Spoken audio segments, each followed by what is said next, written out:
Jimmie Johnson on the pole, Michael Waltrip outside. That's the front row for the Daytona 500. Mike Mulhern for the Winston-Salem Journal and JournalNow.com at Daytona International Speedway. Rather boring day. If you like cars running one by one all afternoon, it was your kind of afternoon. Nice warm weather, but pretty boring actually. But behind the scenes, we found some interesting stories. The chief one was tires. Goodyear executives are apparently a little worried about the speeds these cars are running right now. Even though they're only running like 191 or 192 in the draft, which is fairly typical for here, they're faster than what they tested when they tested these tires. So Goodyear, according to my sources, would like NASCAR to slow these cars down. Goodyear, and I talked to Robin Pemberton, the director of competition, said, hey, it's up to Goodyear to come up with the right kind of tires for these guys.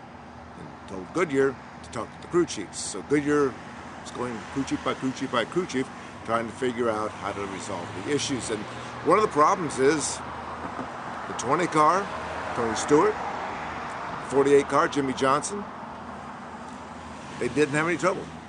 And neither did Dale Jr. Dale Earnhardt Jr. won the race. Good tires, nice and clean. Jimmie Johnson, Tony Stewart, no problems there. So obviously whatever the problem is with tires, it's solvable. The trouble for Goodyear, of course, is it only takes one guy to blow a tire to make them look pretty bad. So they want to err on the side of caution. What NASCAR does, I don't think they'll decide until Wednesday. They want to give the teams a little more time to think about things.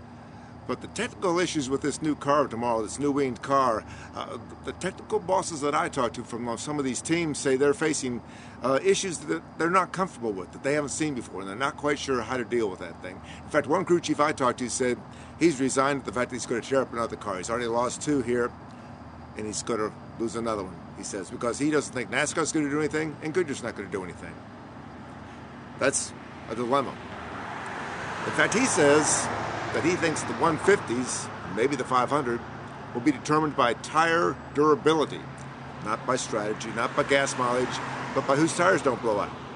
That's not the way to kick off the 50th running of the Daytona 500, I would say, but then I'm not the boss. We'll check in tomorrow and see if they've decided to do anything about Tony Stewart punching out Kurt Busch, or what other penalties they might want to assess for what other violations we haven't seen so far. But right now, it looks like NASCAR is just sitting with a pat hand and not interested in doing much of anything to upset the apple cart. And they did have a good shootout. You can't deny that. The racing was good. There was some good action. 2 good days. Jimmie Johnson on the pole for the Daytona 500, taking aim at his 3rd straight championship. If you're Rick Hendrick, hey, you've got all aces. Mike Mulhern for the Winston-Salem Journal and JournalNow.com.